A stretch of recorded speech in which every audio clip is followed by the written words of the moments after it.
میں روئے زمین پر ایک خلیفہ بنانے والا ہوں، پیدا کرنے والا ہوں۔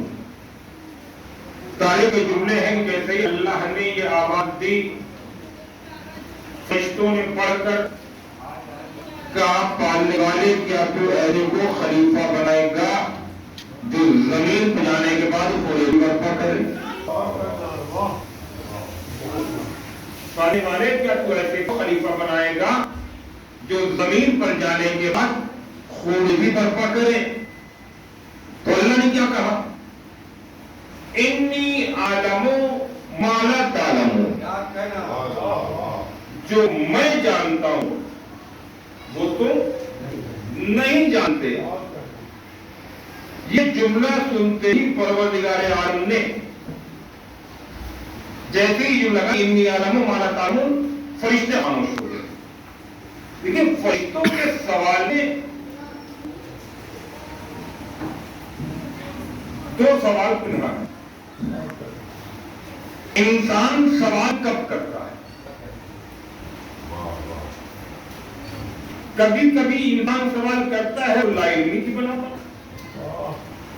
اسے کوئی خبر نہیں ہے وہ پوچھا ہے۔ کبھی کبھی انسان سوال کرتا ہے سامنے والے کی علم لیاقت دیکھنے کے لیے، اس کے بعد علم کتنا ہے، اپنی قابلیت کا روپ جمانے کے لیے۔ تو یہاں پر اللہ کا امتحان تو نہیں جا سکتا، لیکن سب کو پتا ہے کہ یہ وہ اللہ ہے جس نے پوری دنیا کو خلق کیا ہے۔ اللہ علمی کی بنا پہ اگر سوال کیا جائے تو آئیے تاریخ میں پڑھ رہا ہوں، اشارہ کر کے آگے بڑھوں گا کہ جب پروردگار عالم نے جناب آدم کے پتلے کو مکمل کر لیا، توجہ چاہو، مکمل کر لیا، مکمل کرنے کے بعد کیا کہا؟ جب میں اس میں اپنی روح پھونک دوں سب کے سب سجدے میں چلے جانا۔ تاریخ نے لکھا ہے کہ حکم خدا پاتے ہی جیسے ہی اللہ نے آدم کے پتلے میں روح پھونکی سب کے سب سجدے میں گئے مگر ایک نہ گیا، مگر ایک نہ گیا الا ابلیس، سوائے ابلیس کے۔ تبیزو آج بھی اللہ نے لوح محفوظ پر لکھ کر دنیا والوں کو بتا دیا ہے کہ جو اپنے رب کے سامنے سجدہ ریز نہ ہو وہ ابلیس ہوا کرتا ہے۔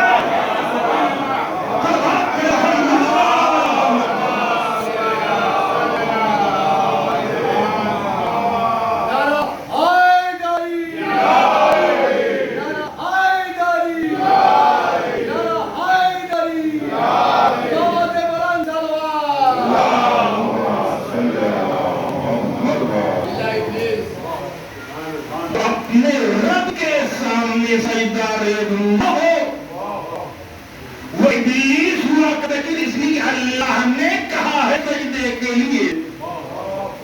اور اگر آج کا کوئی شیعہ دعویٰ کرے ہم شیعہ ہیں اور نمازی نہ ہو، پھر وہ شیعہ نہیں ہے، وہ کافر ہے، بھی بدتر ہے، وہ جھوٹ بول رہا ہے۔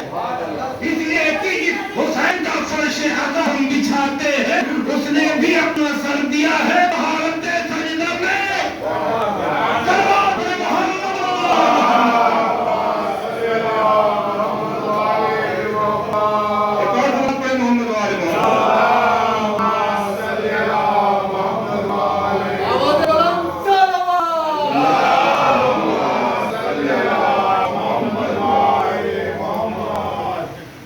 میرے جملے نہیں ہیں، جو قرآن کو جھٹلائے گا وہ خود کافر ہو جائے گا۔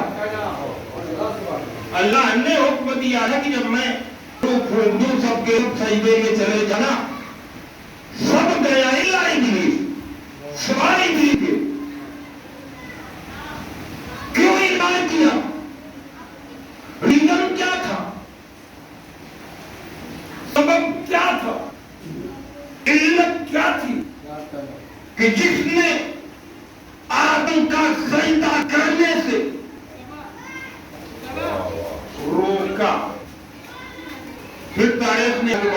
بات دی کہ جب اللہ نے سوال کیا کہ تم نے میرے حکم کی پابندی کیوں نہیں کی، پالنے والے تو نے جس کا سجدہ کرنے کا حکم دیا تھا وہ مٹی کا بنا ہے۔ دیکھیے ایک بات اور باتیں کر دوں، حکم مانے رکھتا ہے شخصیت کے ساتھ ساتھ کون کیا کہہ رہا۔ ابھی ایک بچہ کہہ دے کوئی بات، اس کی اہمیت ہے نہیں۔ ایک عام جوان کو یاد آ کر پیغام اسلام کا ایگزامپل لے رہا ہوں، اس کی کوئی اہمیت ہے نہیں۔ ایک چھوٹا موٹا مولوی آ کر کوئی پیغام دے تو 2 سے 4% اہمیت ہوگی، اس سے بڑا عالم آ کر کچھ پیغام دے 50%، مگر کوئی عالم آ کر اس کی بھی 100 نہیں 90% ہے۔ اگر وقت کا امام اگر کچھ کہہ دے اس کی اہمیت 100% ہوگی، اور امام کے سامنے اگر خدا جائے اور جس نے خدا کا انکار کیا وہ کافر ہے۔ شیطان نے آدم کے سجدے سے انکار نہیں کیا تھا، اللہ کی حقانیت سے انکار کیا۔ لیکن آدم کا سجدہ نہیں تھا، سجدہ تو اللہ کا تھا۔ اللہ کہنا یہ چاہ رہا تھا کہ جب میں حکم دوں سب کے سب سجدے میں چلے جانا، پتلے کے سامنے نہیں کہا تھا، حکم کے لیے کہا تھا۔ جب میں حکم دوں سب کے سب سجدے میں چلے جانا، اللہ یہ کہنا چاہ رہا ہے کہ میرا بندہ وہی ہے جو میری نعمتوں پر شکر بھیجتا ہوا نظر آئے۔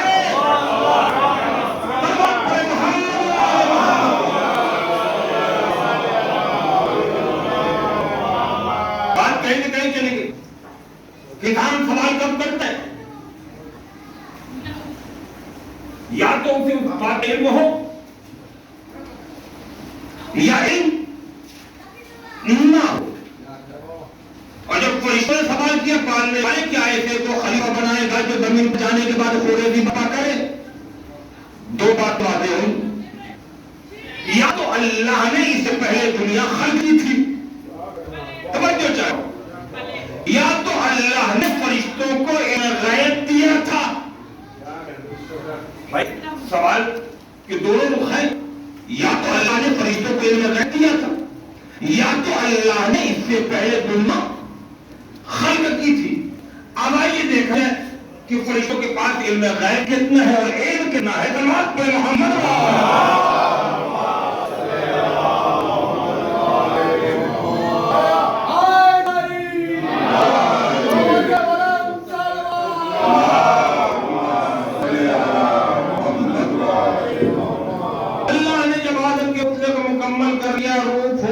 جان پیدا ہو گئی، تو اللہ نے بلایا لوح محفوظ کے۔ اللہ نے سب سے پہلا سوال کیا فرشتوں سے، بتاؤ لوح محفوظ پر لکھا کیا ہے؟ میرے ذمہ نہیں ہے۔ اللہ نے پہلا سوال کیا فرشتوں سے، بتاؤ لوح محفوظ پر لکھا کیا ہے؟ فرشتوں نے بڑی انتظاریت کے ساتھ آجانا انداز میں سر جھکا کر ایک جملہ کہا، پالنے والے میں اتنا ہی جانتا ہوں جتنا تو نے مجھے تعلیم دی ہے۔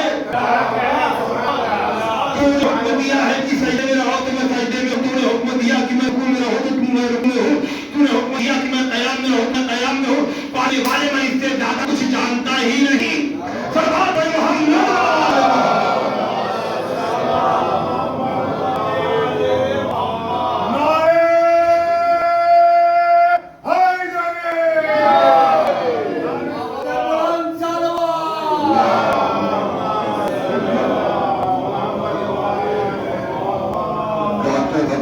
سلامتی کے لیے بابا نے بلند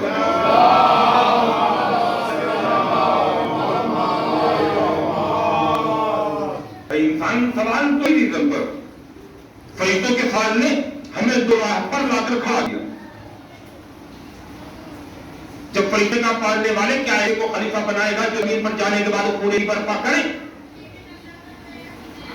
اللہ نے کہا انی اعلم ما لا تعلمون، میں فرشتوں کے سوال نے ہمیں دو راستے پر کھڑا کیا، یا تو اللہ نے فرشتوں کے سامنے ایک اور دنیا خلق کی تھی، یا تو اللہ نے فرشتوں کو علم غیب دیا تھا۔ بھائی سوال کے دو رخ ہیں، یا تو اللہ نے اس سے پہلے دنیا خلق کی تھی، یا تو اللہ نے فرشتوں کے علم غیب دیا تھا۔ جب اللہ نے آدم کے پتلے کو مکمل کر لیا، روح ڈال دی، تو جب سب مکمل ہو گیا، یہ آدم دنیا میں یعنی جان پیدا ہوگی، تو اللہ نے امتحان لیا کس کا؟ فرشتوں کا۔ بتاؤ لوح محفوظ میں لکھا کیا ہے؟ فرشتوں نے کیا کہا؟ پالنے والے میں اتنا ہی جانتا ہوں جتنا تم نے مجھے تعلیم دی، تو نے مجھے حکم دیا ہے قیام میں ہو تو میں قیام میں ہوں، تو نے حکم دیا کہ سجدے میں ہو تو میں سجدے میں ہوں، تو نے حکم دیا میں رکوع میں ہو تو میں رکوع ہوں، اس کے سوا میں کچھ نہیں جانتا۔ تو یہ بات ہو گیا کہ یہ سوال فرشتوں کا بھی نہیں تھا، سوائے اللہ ابلیس کے۔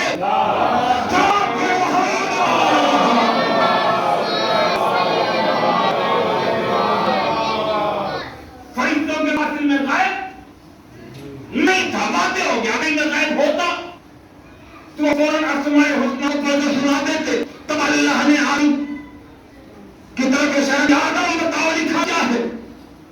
آدم نے اسماء الحسنی کی تلاوت کی۔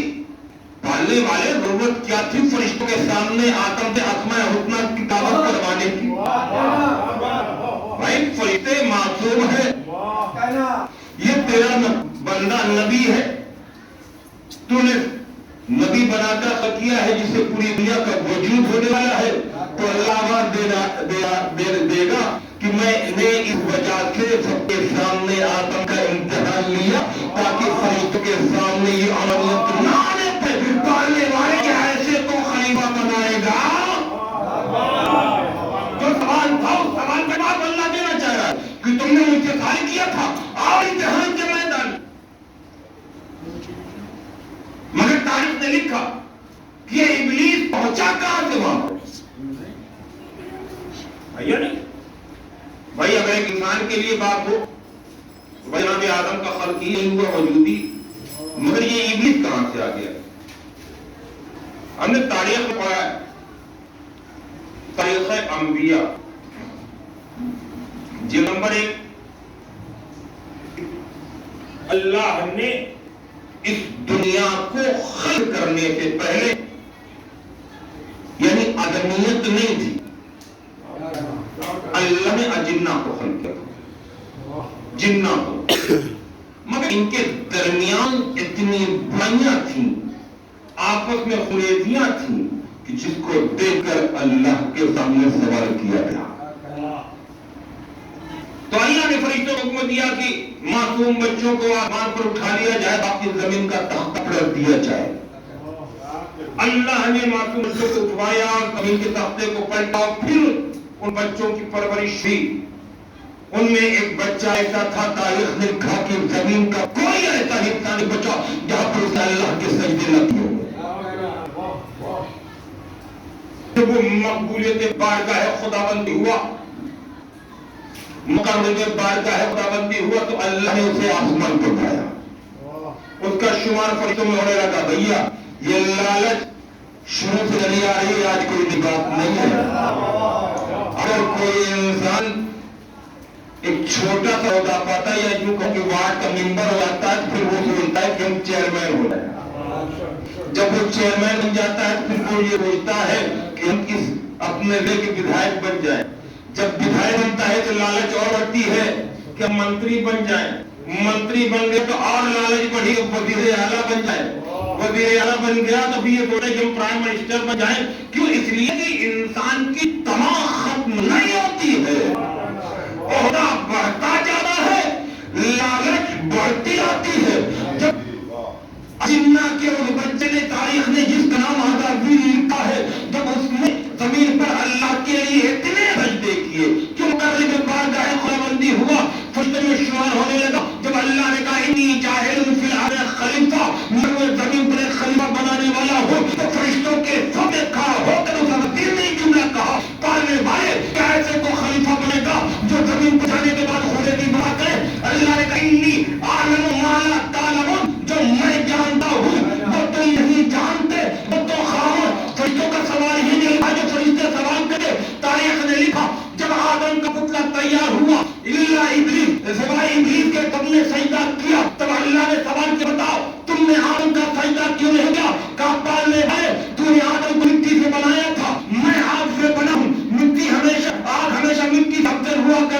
میں کہوں گا اے بھی تو نے آدم کے پتلے کا سجدہ نہ کر کے بلکہ اللہ کے حکم کا انکار کیا ہے.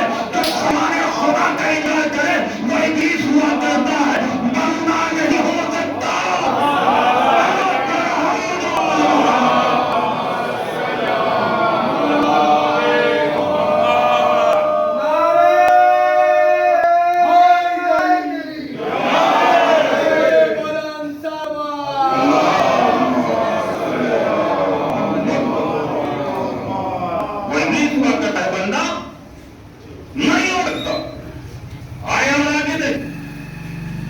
اللہ نے کہا تم میری بارگاہ سے نکل جاؤ.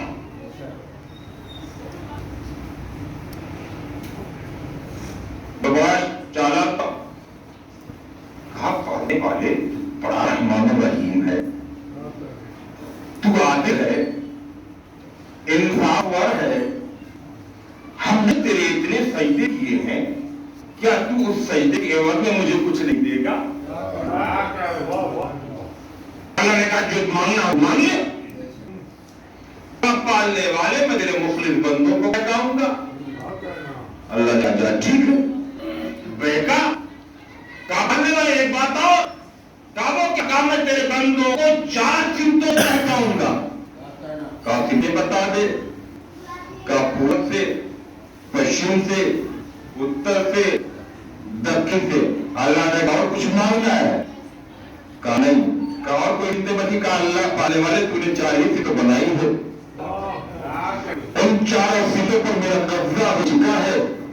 اللہ نے بھی مسکرا کر آواز دی جا ٹھیک ہے، اگر کبھی میرا مخلص بندہ تیرے بہترین ان 4 سمتوں سے آ گیا تو اب تو معبود کا ایک ایسا راستہ بچا ہے جہاں پر تو ہے نہیں ہے. میرا بندہ زمین میں کھڑا ہونے کے بعد آسمان کی آئی ہاتھوں کو اٹھا کر استغفار کرے گا.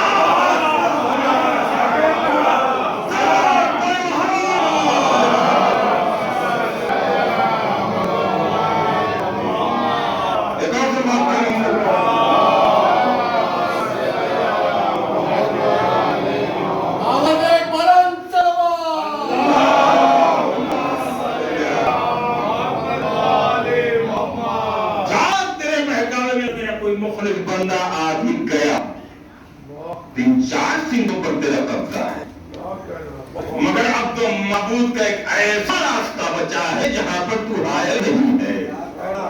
میرا بندہ زمین پر کھڑا ہونے کے بعد آسمان کی جانب